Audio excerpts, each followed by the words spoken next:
ഒരു ചെറിയ ഇടവേളയ്ക്ക് ശേഷം ഒരു സിമ്പിൾ ഡിഷുമായി മീനൂസ് മെനൂസ് വീണ്ടും തുടങ്ങുന്നു. എളുപ്പത്തിൽ ഒരു രസം എങ്ങനെ ഉണ്ടാക്കാമെന്ന് ഇന്ന് നമുക്ക് നോക്കാം. ഇതിനുപയോഗിക്കുന്ന ഇൻഗ്രീഡിയൻസ് എല്ലാം തന്നെ നമ്മുടെ കിച്ചണിൽ എപ്പോഴും കാണും.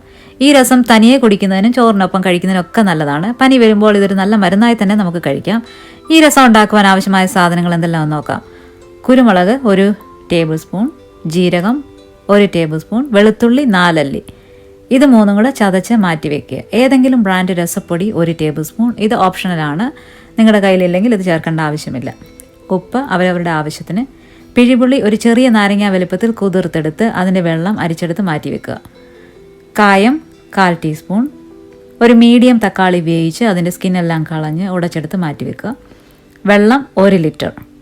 ഇനി താളിക്കുവാൻ ചുവന്ന മുളക് 1, കടുക് ആവശ്യത്തിന്, കറിവേപ്പില അവരവരുടെ ആവശ്യത്തിന്, മല്ലിയില.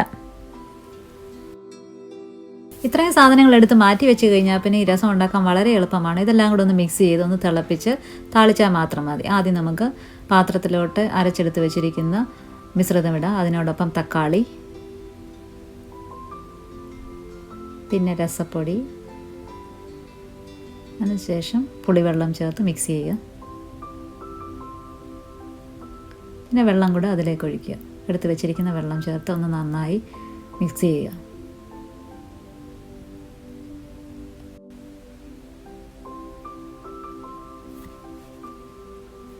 ഇങ്ങനെ നന്നായി ഇളക്കിയതിന് ശേഷം ആവശ്യത്തിന് ഉപ്പും കൂടെ ചേർത്ത് ഒന്നുകൂടെ ഇളക്കി നമുക്കൊന്ന് തിളപ്പിക്കാൻ വെക്കാം.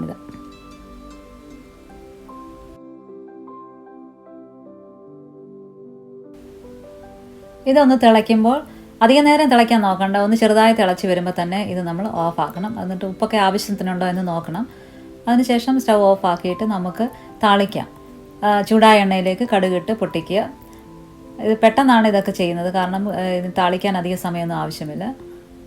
ഇനി നമുക്ക് ചുവന്ന മുളകൊന്നിട്ട് ചെറുതായി ചൂടാകുമ്പോൾ അതിനോടൊപ്പം നമ്മുടെ കറിവേപ്പിലയും മല്ലിയിലയും എല്ലാം കൂടെ ഒന്നിച്ച് ചേർത്ത് ഒന്ന് ചെറുതായി ചൂടാക്കി, അധികം കരിഞ്ഞു പോകരുത്, ചെറുതായി ചൂടാക്കി എടുക്കുക. ഇതൊന്ന് ചെറുതായി ചൂടാകുമ്പോൾ സ്റ്റൗ ഓഫാക്കി തിളപ്പിച്ച് വെച്ചിരിക്കുന്ന ആ മിശ്രിതത്തിലേക്ക് ഇടുക. ഇതിനോടൊപ്പം കായം കൂടെ നമ്മൾ ചേർക്കാൻ മറക്കരുത്. കായവും ഒന്ന് ചെറുതായി ചൂടാകണം, അധികം തീയിലിട്ട് ചൂടാക്കരുത്. ഇതെല്ലാം കൂടെ നമ്മൾ തിളപ്പിച്ച് വെച്ചിരിക്കുന്ന ഈ മിശ്രിതത്തിലേക്ക് ചേർത്ത് ഒന്ന് ഇളക്കിയെടുക്കുക. നമ്മുടെ രസം തയ്യാർ.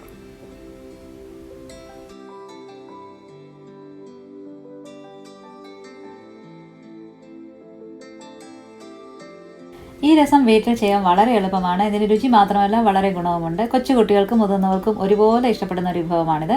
ഈ വീഡിയോ നിങ്ങൾക്ക് ഇഷ്ടപ്പെട്ടെങ്കിൽ ലൈക്ക്, ഷെയർ ചെയ്തിട്ട് എൻ്റെ പുതിയ വീഡിയോസ് കിട്ടുവാൻ വേണ്ടി സബ്സ്ക്രൈബ് ചെയ്യുവാനും ബെൽ ഐക്കൺ ക്ലിക്ക് ചെയ്യുവാനും മറക്കരുത്.